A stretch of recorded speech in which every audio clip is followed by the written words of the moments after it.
La grâce, la miséricorde et la paix vous sont données en abondance par Dieu, quelle que soit votre foi, votre absence de foi, quelles que soient vos convictions ou vos doutes, quelle que soit votre religion, votre Église, quel que soit votre cheminement de vie, Dieu vous bénit et vous accompagne. Nous avons préparé cette célébration interreligieuse quelques jours, en fait, après ce massacre épouvantable du 7 octobre, et nous avons une pensée particulière, en particulier pour la communauté juive, ici à Genève et partout. C'est pourquoi nous sommes particulièrement touchés par la participation du rabbi François Garay, et puis aussi des personnes, des communautés catholiques, des communautés Bahaï, et puis les protestants aussi qui sont là, et puis les juifs qui sont aussi de Colomiers et qui sont ici dans cette célébration interreligieuse. Un grand merci aussi au conseil administratif de Colomiers qui, dans le respect des convictions de chacune et de chacun, fait preuve d'une laïcité ouverte. Alors merci à vous d'être là, d'être dans cette communion ensemble, de bonne volonté, de bon cœur et de bonne foi. Nous vous proposons de commencer par le premier chant, « Peuple où s'avance le Seigneur », qui est un cantique connu, je pense, des catholiques, et qui est le psaume 138, en fait, de la Bible. Vous aurez les notes, je pense, de musique dans le cantique si vous le désirez, mais il y a les paroles sur le petit livret. « Peuple où s'avance le Seigneur ».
Et nous accueillons donc la communauté Bahaï qui a préparé un texte.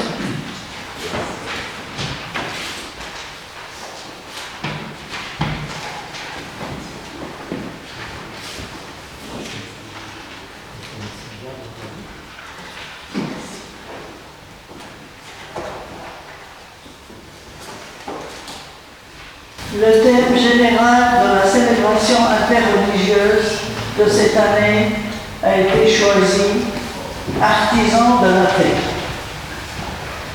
Dans ce cadre, la communauté Baha'i souhaite partager avec vous quelques extraits d'une déclaration de la Maison universelle de justice, l'organe suprême de la communauté internationale Baha'i. La promesse de la paix mondiale, écrit en octobre 1985. L'ordre mondial ne peut se fonder que sur la conscience inébranlable de l'unité de la race humaine. Une vérité spirituelle que confirment toutes les sciences humaines. L'anthropologie, la physiologie et la psychologie ne reconnaissent qu'une seule espèce humaine, même si celle-ci est infiniment variée en ce qui concerne les aspects secondaires de la vie.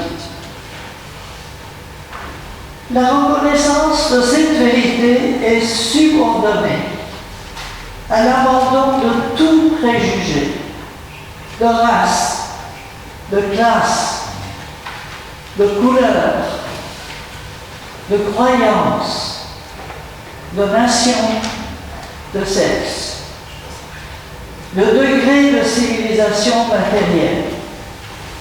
Autrement dit, de tout ce qui permet aux gens de se considérer comme supérieurs aux autres. L'acceptation de l'unité de la race humaine est la première condition sine qua non de la réorganisation et de l'administration du monde considéré comme un seul pays, le foyer de l'humanité. Toute tentative d'instauration de la paix mondiale ne peut être couronnée de succès que si ce principe spirituel est universellement accepté. Il devrait donc être proclamé universellement, enseigné dans les écoles et affirmé constamment dans chaque pays pour préparer le terrain au changement naturel de la structure de la société qui l'implique. Deux points méritent d'être soulignés à propos de toutes ces questions. Premièrement, l'abolition de la guerre va bien au-delà de la signature de traités et de protocoles. C'est une tâche complexe, exigeant un engagement sans précédent à résoudre des questions qui ne sont habituellement pas reliées à la quête de la paix. Une sécurité collective qui ne reposerait que sur des ententes politiques serait purement illusoire. Deuxièmement, le plus grand défi auquel nous faisons face en traitant des questions de paix consiste à sortir d'une démarche purement pragmatique pour élever le débat au niveau des principes. En effet, la paix découle essentiellement d'un état d'âme reposant sur une attitude morale ou spirituelle. Et c'est principalement en évoquant cette attitude que l'on pourra parvenir à des solutions durables.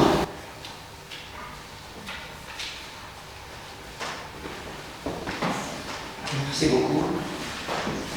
Et puis, donc maintenant le rabbi François Gachaï.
Donc il s'agit du psaume 121 dans la Bible, le psaume des montées, psaume pour s'élever. Je lève les yeux vers les montagnes, d'où le secours me viendra-t-il ? Le secours me vient de l'Éternel qui fait les cieux et la terre. Il ne permettra pas que ton pied chancelle. Celui qui te garde ne sommeille pas. Voici, il ne sommeille ni ne dort, celui qui garde Israël. L'Éternel est celui qui te garde. L'Éternel est ton ombre à ta main droite. Pendant le jour, le soleil ne te frappera pas, ni la lune pendant la nuit. L'Éternel te garde de tout mal, il garde ton âme. L'Éternel garde ton départ et ton arrivée, dès maintenant et pour toujours. La paix en hébreu se dit shalom. Et ce terme désigne plus qu'un état de non-belligérance. Il caractérise un état de plénitude car il est composé des mêmes lettres que le qualificatif shalem, complet, d'où vient le substantif shlemut, complétude. La paix est une situation au sein de laquelle chacune et chacun trouve sa place pour tendre vers sa plénitude et son apaisement. La paix est plus que l'arrêt des combats, elle est au sein d'un état, une situation dans laquelle les tensions ont disparu. Et lorsqu'il s'agit de deux états, elle est marquée par l'absence du désir de conquête et d'annexion, et par la volonté de coopération. Le chemin peut donc sembler long, jusqu'à l'établissement de la paix, du shalom. C'est pourquoi dans nos prières, nous récitons cette phrase « Ose shalom b'broma, hu ya'ase shalom aleinu, ve'al kol Yisrael, ve'al kol yoshvei tevel » Celui qui fait la paix dans ses hauteurs fera la paix sur nous, sur tout Israël et sur tous les habitants de la terre. Dieu est paix car Dieu est plénitude. Il est totalement ce qu'il est, alors que nous, ces créatures, qui avons reçu un reflet de lui, un reflet combien précieux, sommes des êtres incomplets, mais avons la capacité d'être en recherche de complétude. Hu ya'ase shalom aleinu. Lui fera la paix sur nous, car chacune et chacun de nous, bénéficiant de sa présence, lorsque nous l'évoquons et levons les yeux vers lui, pouvons chercher à faire la paix en nous, à tendre vers notre propre complétude, car tout commence chez chacun et chacune de nous. Nous sommes les premiers concernés, les premiers appelés à trouver en nous les ressources nécessaires pour approcher notre plénitude. Ve'al kol Yisrael, et surtout Israël. C'est alors que l'apaisement peut se diffuser vers les autres, au sein de notre communauté et vers la société. Hu ya'ase shalom aleinu, ve'al kol Yisrael, ve'al kol yoshvei tevel, et surtout les habitants de la terre. C'est le stade de l'universel qui ne peut précéder les deux premiers. L'universel ne peut être apaisé que si l'individuel et le collectif le sont. Cette vision place l'individu au centre. Elle affirme que l'universel dépend du collectif et que le collectif dépend de l'individuel. Que chacune et chacun de nous puisse lever les yeux vers les hauteurs pour discerner ce qui nous est demandé afin que lorsque nous entrons dans une nouvelle journée, nous ajoutions à nous-mêmes un peu de plénitude, ainsi qu'à ceux qui nous entourent, et enfin au monde. Alors, quotidiennement, l'Éternel gardera notre arrivée et notre départ.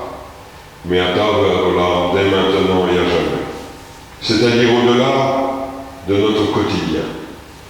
Et la paix venue en nous pourra irradier au-delà de nous, au-delà d'ici et de maintenant. Et le Saint béni soit-il nous gardera dans sa mémoire, au-delà de notre temps.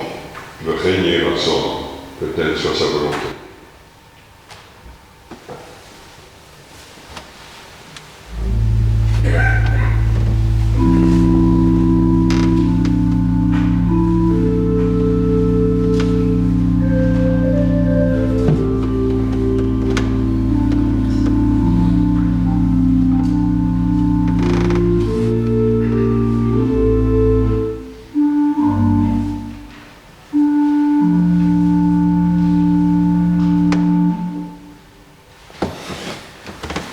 Grand merci, monsieur le rabbin. Alors je vous propose maintenant ce passage de l'Évangile selon Matthieu au chapitre 5, dont est tiré ce thème de cette célébration, artisan de paix. Voyant les foules, Jésus monta sur la montagne, il s'assit et ses disciples vinrent à lui. Alors il prit la parole et se mit à les instruire. Heureux les pauvres en esprit, car le royaume des cieux est à eux. Heureux ceux qui pleurent, car ils seront consolés. Heureux ceux qui sont doux, car ils hériteront la terre. Heureux ceux qui ont faim et soif de justice, car ils seront rassasiés. Heureux ceux qui sont compatissants, car ils obtiendront compassion. Heureux ceux qui ont le cœur pur, car ils verront Dieu. Heureux les artisans de paix, car ils seront appelés enfants de Dieu. Heureux ceux qui sont persécutés à cause de la justice, car le royaume des cieux est à eux. Alors heureux les artisans de paix. Avec ces mots, Jésus cherche évidemment à nous encourager nous-mêmes à agir en faveur de la paix, comme le disait d'ailleurs le rabbin. Évidemment, ça passe par l'individu. Cet appel de Jésus tranche avec une pensée magique. La paix, si je puis dire, ne tombe pas du ciel. En tout cas, pas comme un cadeau livré par le Père Noël à travers la cheminée du monde. Il faut que nous fassions la paix à la main comme un artisan travaille. C'est vrai que c'est un peu plus fatigant, mais faire la paix, c'est comme ça, c'est comme faire du bon pain. Il ne suffit pas de prier, donne-nous notre pain quotidien. Il faut prendre de la farine, de l'eau, du sel, de la levure et puis pétrir, ce qui demande un engagement physique certain. Et puis laisser reposer, et puis pétrir encore, et puis faire le feu, et puis faire cuire lentement le pain pour que la croûte soit bonne. Jésus remarque quand même que Dieu n'est pas absent de cette histoire. Il dit que les artisans de paix seront appelés enfants de Dieu. Et donc la première question est de laisser Dieu nous engendrer comme artisans de paix. Alors c'est vraiment un don de Dieu que nous soyons capables d'être artisans de paix, ce n'est pas une évidence. Mais ensuite c'est à nous d'exercer ce métier, car dans la compétence de tout bon artisan, il y a certes 10% de talent, de dons, mais il y a aussi 90% de travail, d'exercice, de perfectionnement. Et donc il n'y a pas de solution magique. Cette traduction artisan de paix, pour rendre le grec eireno poios, est bonne. Elle laisse supposer un travail à la main, pièce par pièce, petit à petit, avec art et passion. C'est comme ça que nous sommes appelés à exercer ce métier. Les deux autres mots de cette phrase de Jésus sont dans le grec des évangiles, mais font directement référence à des notions hébraïques. Alors je parle sous le contrôle du rabbin qui a déjà bien débroussaillé le terrain en parlant de la paix, shalom. Shalom en hébreu, c'est pas simplement une absence de trouble, comme pourrait l'être le vide ou faire une bonne grosse sieste tranquille dans sa chambre sous la couette. La paix, c'est une construction aboutie. C'est une harmonie dans les différentes dimensions de notre être d'abord, et puis dans nos relations. C'est pourquoi faire la paix demande un travail d'art et de construction. C'est pourquoi ce n'est pas simplement l'artisan de paix au singulier qui est heureux, mais les artisans de paix au pluriel, car même en ce qui concerne notre paix intérieure, nous ne pouvons la construire tout seuls. Ensuite, il y a le mot « heureux » qui scande ces béatitudes. Hébreu, Esher en hébreu, ça veut dire être heureux, oui. Mais bizarrement, cette racine veut dire aussi le pas que nous faisons en avant pour avancer, comme dans le psaume 17. La promesse n'est donc pas seulement d'avoir un bonheur béat, mais celle d'avancer d'un pas de plus sur cette terre en direction de la paix. Et ça suggère que la paix, elle est toujours devant nous, en fait. Toujours à construire dans un mouvement, pas à pas. Enfin, il y a ce mot Asher veut dire encore autre chose. C'est un des mots les plus courants en hébreu qui est pas moins de 4800 fois dans la Bible hébraïque. C'est le simple pronom relatif, Asher. Et donc notre promesse de bonheur, elle s'inscrit dans le fait d'être dans une relation avec bien des choses et des êtres qui nous entourent. Alors comment faire la paix alors ? L'Évangile nous enseigne par la parole, par l'enseignement, mais tout autant par le récit. D'ailleurs, c'est une caractéristique de la Bible d'enseigner principalement par le récit. Alors nous entendons ici un enseignement et nous voyons une action se dérouler. Jésus voit les foules, monte sur la montagne, il s'assied, et puis les personnes vont vers lui et enfin seulement, il prend la parole. Nous voyons donc ici vivre un humain, un artisan de paix, et ça nous enseigne. Voyant les foules, ce sont les premiers mots de cette histoire. Première étape pour faire la paix, regardez l'autre, ou plutôt les autres, et même les foules, nous dit le texte, dans la diversité des personnes et des groupes constitués. Regarder, c'est le début du respect. C'est reconnaître que l'autre existe et qu'il n'est pas moi, et qu'il est spécifique et qu'il est à découvrir. Ensuite, il monte sur les montagnes. Après cette observation de l'autre, des autres, des foules, prendre de la hauteur. Mais déjà rien que le fait de reconnaître les autres, l'autre, dans son étrangeté, cela nous élève. Mais ensuite, on peut aussi monter sur la montagne par la réflexion, par l'intelligence, par l'étude et par la prière. Rendre grâce à Dieu pour l'existence de l'autre. Demander à Dieu de faire quelque chose de mon opinion, de ma pensée, de mes sentiments envers l'autre. Alors Jésus s'assied. Prendre alors un temps de maturation, c'est ce que les Grecs, les philosophes grecs, appellent l'époké, le temps de suspension.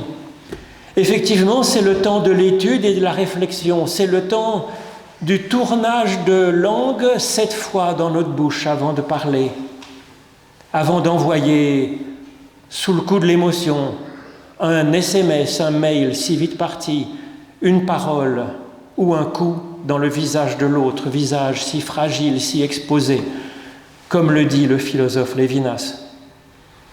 Alors seulement, ils vinrent à lui ceux qui l'écoutent.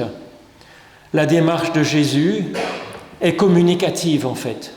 Se voyant reconnus, les personnes de la foule voient Jésus s'élever et ces personnes s'élèvent à leur tour, à leur façon, et donc le rejoignent en hauteur. En même temps, on ne peut pas forcer l'autre et il faut être deux pour faire la paix. Mais même si l'autre ne veut pas s'élever, eh bien nous aurons fait en tout cas le pas. Alors et alors seulement, Jésus prend la parole. Et c'est ainsi que Dieu nous donne le bonheur d'être artisans, d'être artisanes de paix en ce monde qui a tellement hâte de nous voir à l'œuvre. Dieu nous aide, nous bénit et nous accompagne. Amen. Et puis nous vous proposons de chanter ce chant hébraïque « Evenu Shalom Alechem » que vous avez dans le petit livret qu'a préparé la commune.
De la lettre de Saint Paul apôtre aux Éphésiens. C'est lui, en effet, le Christ, qui est notre paix. De ceux qui étaient divisés, il a fait une unité. Dans sa chair, il a détruit le mur de séparation, la haine. Il a aboli la loi et ses commandements avec leur observance. Il a voulu ainsi, à partir du juif et du païen, créer en lui un seul homme nouveau, en établissant la paix, et les réconcilier avec Dieu, tous les deux en un seul corps, au moyen de la croix. Là, il a tué la haine. Il est venu annoncer la paix à vous qui étiez loin, et la paix à ceux qui étaient proches.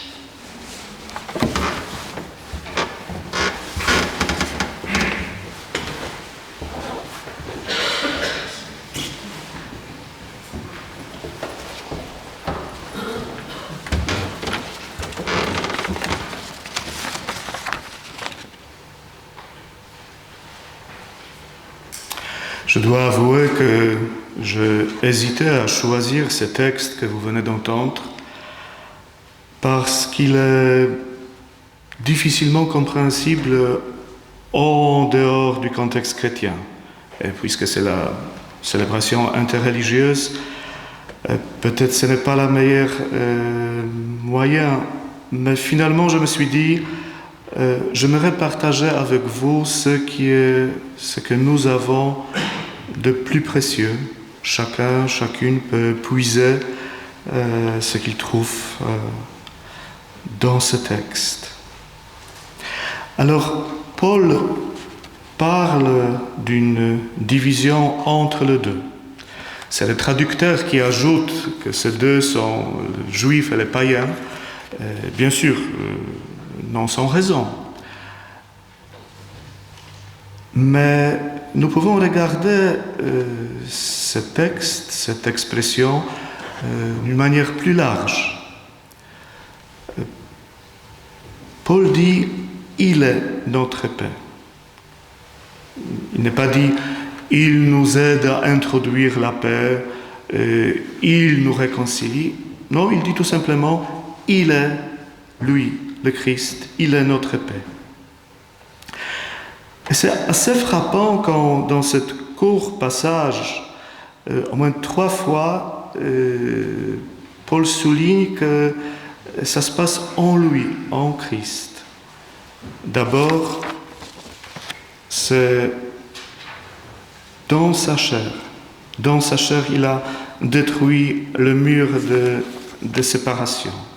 Et puis le verset suivant crée en lui un seul homme nouveau. Et finalement, encore, le traducteur dit en sa personne, mais littéralement c'est en lui, il a tué la haine. Alors, il accueille tous les deux, ceux qui sont divisés, en soi, en son sein. Alors bien sûr, la personne du Christ est unique, sa mission est unique, mais un chrétien ne peut emprunter une autre voie que celle du Christ. Et toutes les personnes de bonne volonté, j'espère, peuvent trouver dans ce message aussi quelque chose pour soi-même.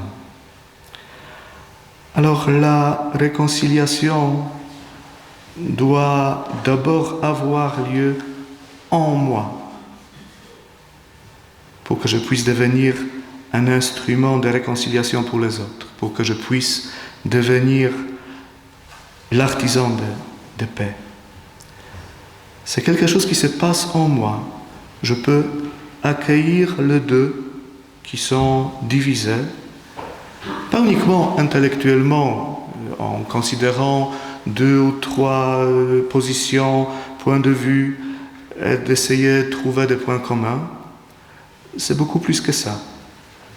Je accueille en moi la joie et les larmes de gens qui sont divisés, de gens qui font la guerre. J'essaye de voir en moi leur joie, leur souffrance. Et c'est ainsi que je découvre la fraternité issue de la paternité de Dieu. Et pour les chrétiens, de l'adoption filiale assumée dans le Christ.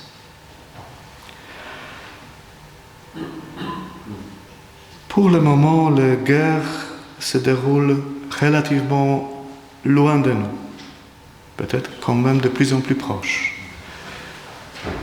Alors, si je veux la paix, je devais commencer ici, à la construire. Et vous savez, c'était assez frappant dans notre pays où habitent plusieurs communautés nationales, religieuses. Quand la guerre se passe ailleurs, cette guerre entre aussi dans notre vie d'une manière. Les manifestations et contre-manifestations se passent aussi ici, à côté de chez nous. Et pour cela, c'est tellement urgent, tellement important qu'ici, nous construisons la paix. D'abord en moi-même où il y a aussi des tensions.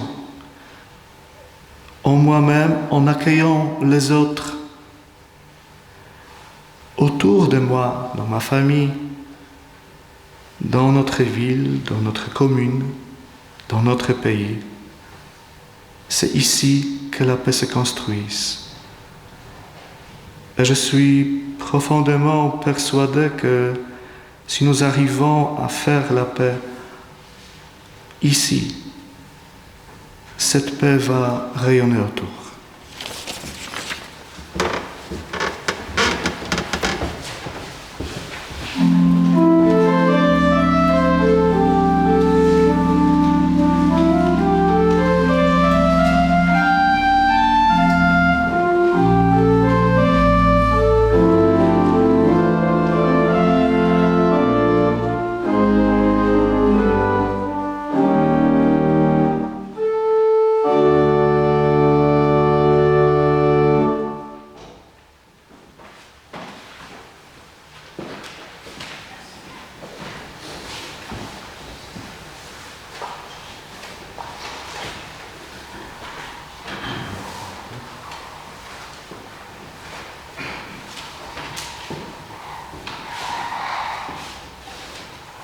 Ô enfants des hommes, ne savez-vous pas pourquoi nous vous avons tous créés de la même poussière? C'est pour que nul ne s'élève au-dessus des autres. Méditez sans cesse sur la manière dont vous...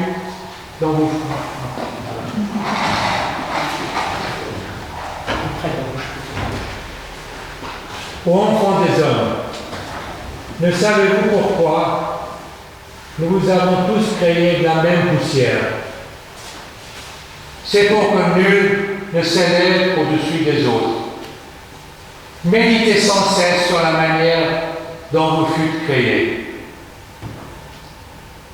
Puisque nous vous avons tous fait une même substance, il vous incombe d'être comme une seule âme, allant d'un même pas, mangeant d'une même bouche et habitant la même terre, afin que du très fond de vous-même, par vos actes et par vos œuvres, les signes de l'unité et l'essence du détachement puissent se manifester. Tel est le conseil que je vous donne aux assemblées de lumière. Suivez-le attentivement afin de récolter les fruits de sainteté sur l'arbre de gloire merveilleuse. J'exhorte chacun de vous de concentrer toutes les pensées de son cœur sur l'amour et l'unité. Quand germe une pensée de guerre, opposez-lui avec une plus forte pensée pensée de paix. Une pensée de haine doit être neutralisée par une plus forte pensée d'amour.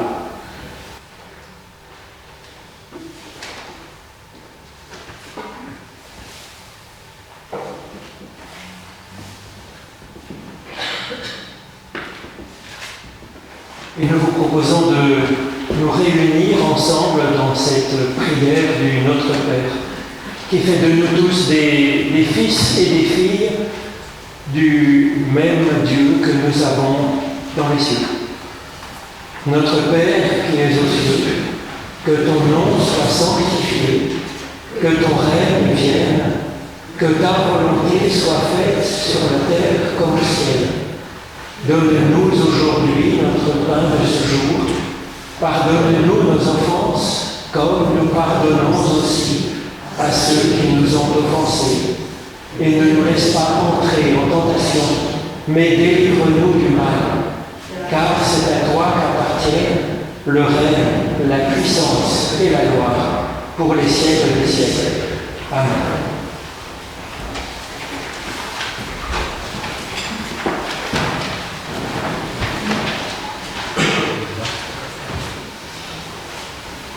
Nous avons fait le choix d'être des artisans de paix. Ce choix, profond et sincère, nous l'accueillons comme un cadeau, tout à la joie du partage, comme celle de nous voir ensemble, ici réunis pour le célébrer, toutes générations confondues, de toute confession et de tout milieu. Un cadeau en effet, comme l'écrivait notre pasteur dans le petit quotidien de décembre, c'est ce qui nous arrive, porté par un geste d'amour, de gratitude, d'espérance. C'est tellement vrai et si bien exprimé. Œuvrer à être des artisans de paix, c'est un peu comme gravir une montagne. Cela demande de l'effort, certes, mais cela procure également un sentiment d'épanouissement personnel à travers les liens de solidarité qui se créent entre les compagnons de cordée. La montagne, parlons-en, c'est de saison et c'est également de circonstance. Depuis 1938, date de sa création, l'école suisse de ski de Genève emmène les Genevois sur les pistes. Voilà quelques années que les écoles organisent moins de classes de neige, que les propositions de loisirs se multiplient et les écrans prennent de plus en plus de place. Et le nombre de journées de skieurs en Suisse est en chute libre. Dans ce contexte, nous avons décidé d'être des artisans aux côtés de l'ESS, car il nous tient à cœur de remettre les habitants du bassin genevois sur les pistes, en leur proposant une infrastructure complète au départ de Genève.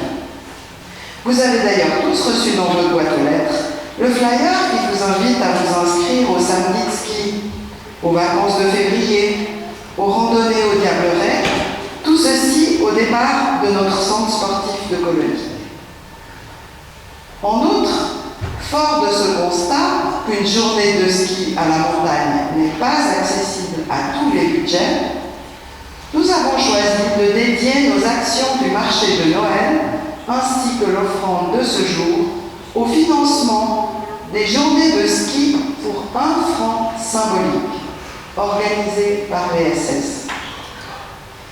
C'est ainsi qu'autour d'une bonne soupe aux légumes, préparée par nos sapeurs-pompiers volontaires, autour d'un vin chaud, par le conseil, une raclette servie par les jeunes de la paroisse, ou par l'action Zéro déchet mise en œuvre par notre chère Isabelle Beder, ainsi qu'à l'entrée des concerts, partout où vous verrez un QR code, vous permettez à des centaines d'enfants de notre canton qui n'ont pas la possibilité ni les moyens d'aller faire du ski, de participer à une expérience inoubliable.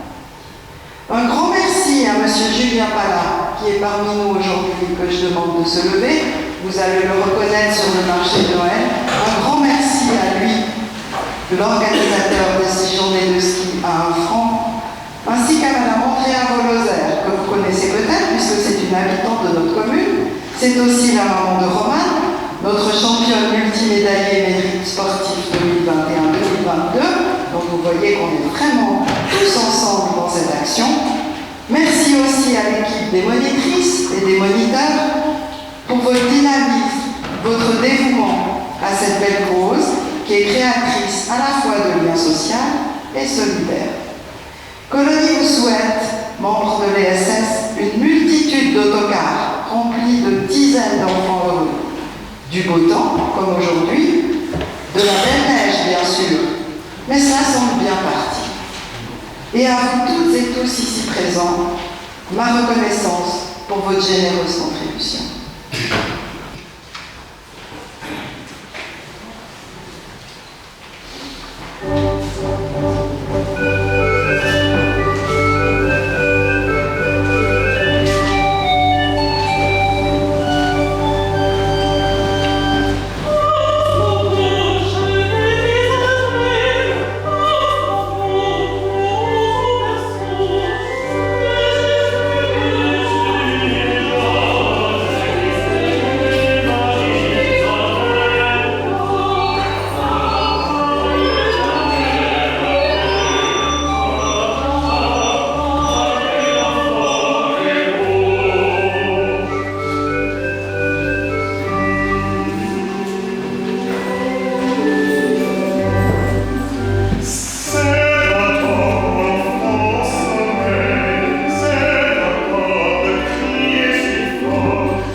Et nous vous proposons, avant de recevoir la bénédiction, de chanter ensemble l'Audate Dominum. Alors il n'y a pas en fait les paroles dans le texte parce que c'est tout l'Audite Dominum, l'Audate Dominum qui tourne en rond. Donc c'est facile de l'apprendre par cœur, ça veut dire louer le Seigneur, louer l'Éternel comme vous voulez. Donc nous vous proposons de chanter cela grâce à l'aide de Diego.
Alors un grand merci à chacune et chacun d'entre vous pour votre participation à cette célébration de paix entre croyants et puis avec les non-croyants, bien entendu. Cérémonie donc pleine de foi et d'ouverture, de souffle et de souci de l'autre. Tout de suite après cette célébration, nous aurons un concert avec de beaux Noëls, avec nos chanteurs, chanteuses, qui nous apprendront à chanter ces chants de Noël Donc, bienvenue à vous tous. Il y a une petite pause au milieu pour laisser à des personnes de venir ou de repartir pour que chacun puisse être libre. Et en tout cas, vous pouvez recevoir la bénédiction de Dieu qui est donnée sans condition, au singulier, comme le dit Moïse à son frère Aaron dans le livre des Nombres. L'Éternel te bénit et te garde. L'Éternel fait resplendir sur toi sa lumière et t'accorde sa grâce. L'Éternel lève son visage vers toi et te donne la paix. Alors bénis l'Éternel, ô mon âme, et n'oublie aucun de ses bienfaits. Amen.